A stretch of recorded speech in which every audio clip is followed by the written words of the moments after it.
Today we're going to compare Reservoir Dogs versus The Hateful Eight.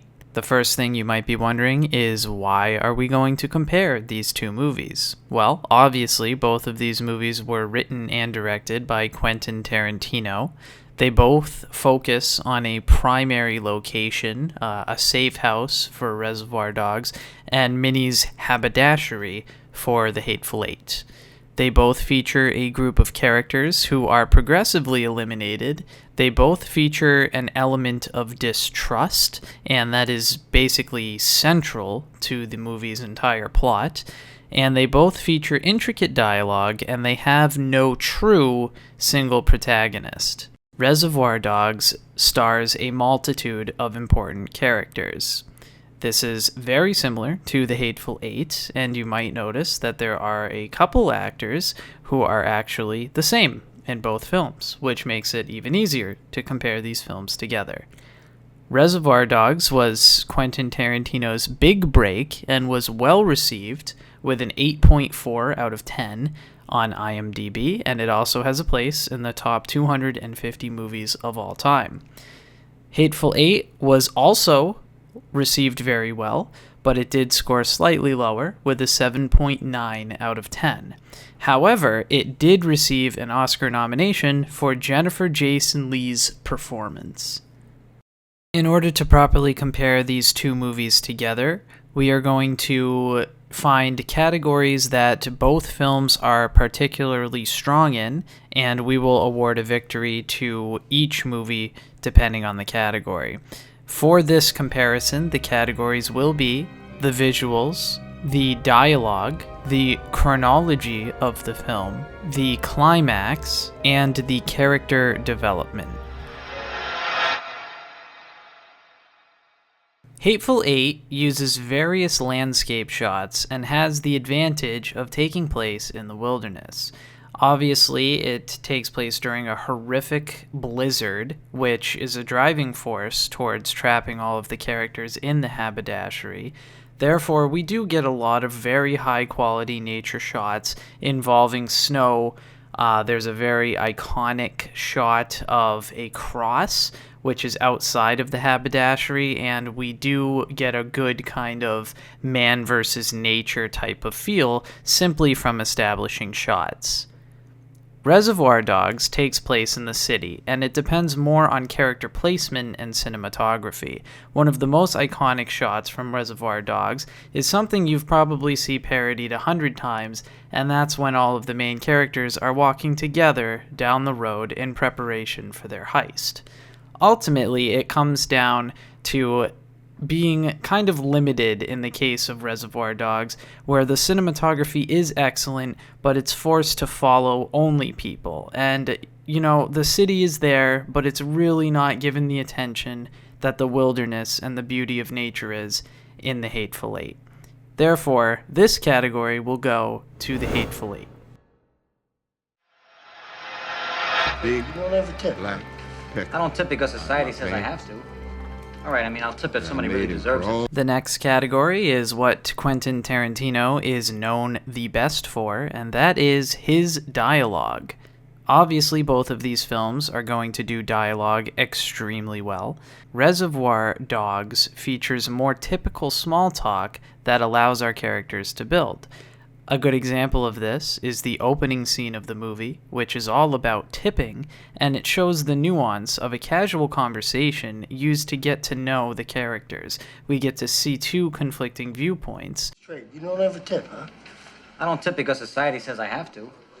All right, I'll tip if somebody really deserves a tip. If they really put forth the effort, I'll give them something extra. But, it's tipping automatically. It's for the birds. As far as I'm concerned, they're just doing their job. The argument over code names further showcases a lack of cohesion, a lack of professionalism that is sure to follow later during the heist.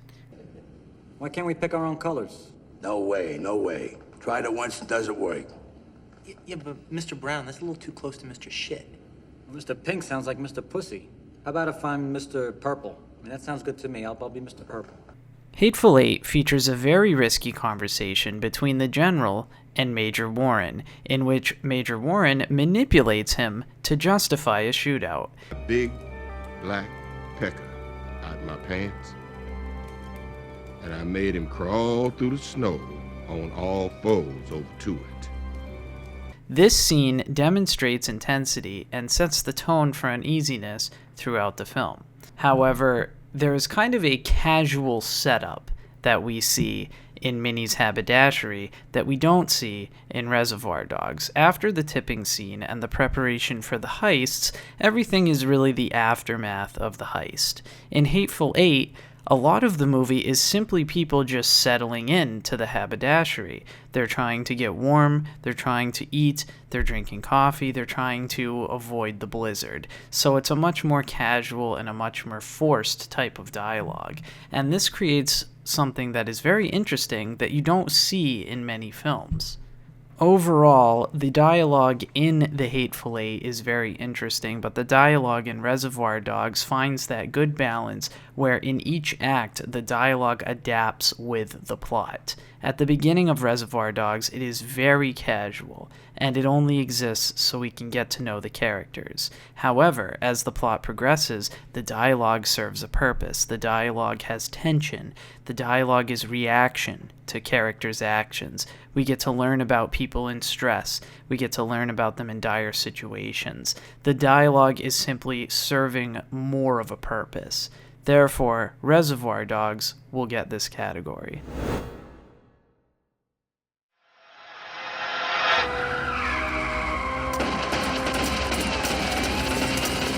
Quentin Tarantino is obviously a fan of telling his stories out of the traditional order, as we have also seen in Pulp Fiction. Both films are told out of order, beginning in the ending environment. Reservoir Dogs uses flashbacks to recount what the characters claim to have happened. Hateful Eight only breaks its sequence twice. Once to portray Major Warren tormenting General Smithers' son, and then before the climax to show the setup of Minnie's haberdashery. As a result, Hateful Eight scenes seem to interrupt the narrative because the audience has not really been accustomed to this method until after the film is really halfway over. 15 minutes has passed since we last left our characters. Joe Gage volunteered to take Smithers' dead body outside. Straws were drawn to see who'd help him. Obie lost. It takes quite a while before Major Warren even gets to the story about General Smithers' son, and then even more time passes before we see the setup of what happened when the gang took over the haberdashery. Reservoir Dogs uses its chronology more consistently, and it better progresses the story. The characters preface each flashback with dialogue, and it creates a well-flowing narrative. For example, as each character shows up to the safe house, they will explain what happened to them and what brought them to the safe house. So you get set up. How did you get out? I shot my way out. Everybody started shooting, so I blasted my way out of there. Whereas in The Hateful Eight, it seems like it kind of comes out of nowhere. It really kind of interrupts the film. So chronology will go to Reservoir Dogs.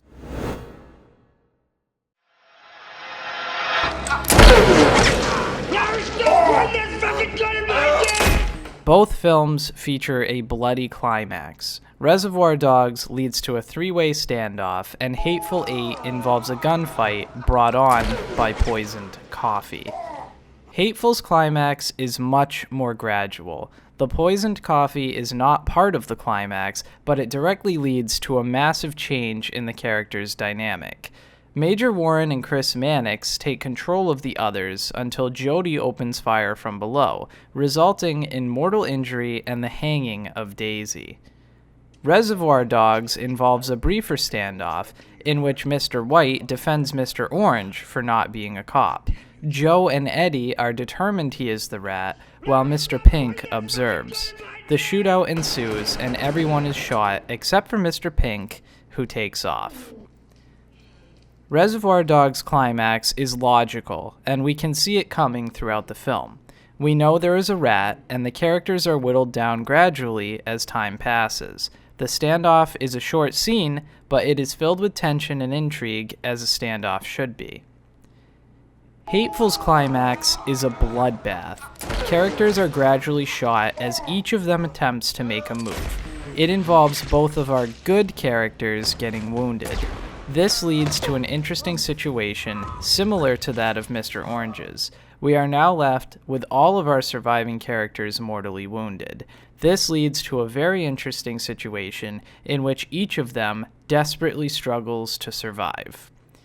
Hateful Eight successfully creates a more dynamic and overall interesting conclusion, while Reservoir Dogs is brief and explosive.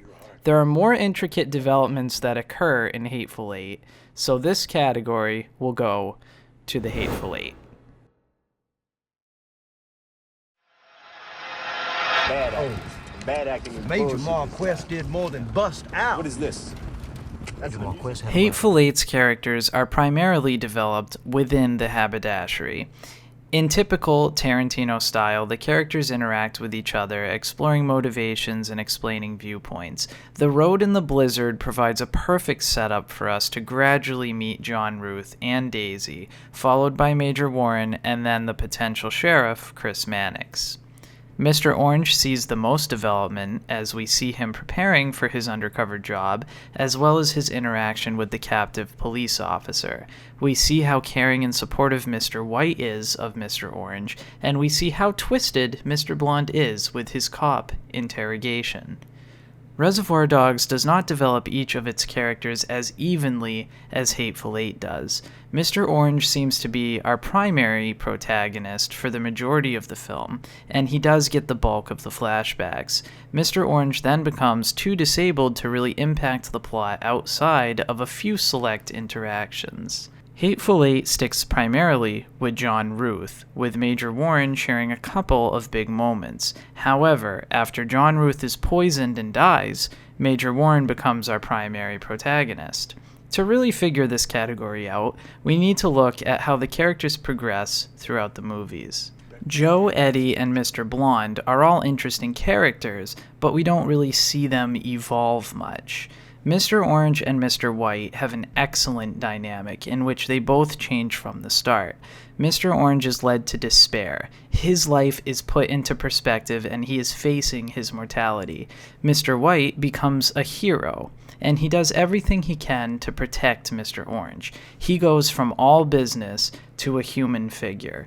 Mr. Pink stays focused on survival and finishing the heist. He is the survivor. John Ruth is similar to Mr. Pink in the sense that he stays focused on the job. He will do whatever it takes to control the situation and get his bounty to where it needs to be. Daisy is a very interesting character, Jennifer Jason Leigh getting her Oscar nomination, and begins as a crude criminal. Her confidence slowly but surely rises as people around her continue to die and she recognizes her hidden support. She is an amazingly intricate character. She is manipulative, brutal, and odd, and we see her gain confidence and display her skill in her attempts to negotiate her survival. Major Warren is very clever and experienced. He begins fairly quiet, but manipulates his idealistic enemy in the general, as well as makes wise tactical decisions after his ally is killed. After he is mortally wounded, we see a freer transformation in him. He begins laughing hysterically at his enemy's misfortune. Sheriff Mannix also goes from a simple Confederate supporter to a confident and effective ally to Major Warren. This type of arc, especially in the minor characters, is really what puts the Hateful Eight over the edge. Reservoir Dogs has a great dynamic between the two kind of caring figure and then the mortally wounded Mr. Orange. However, the Hateful Eight simply has more interesting characters and more interesting dynamics throughout the film. For this reason, the Hateful Eight will get character development.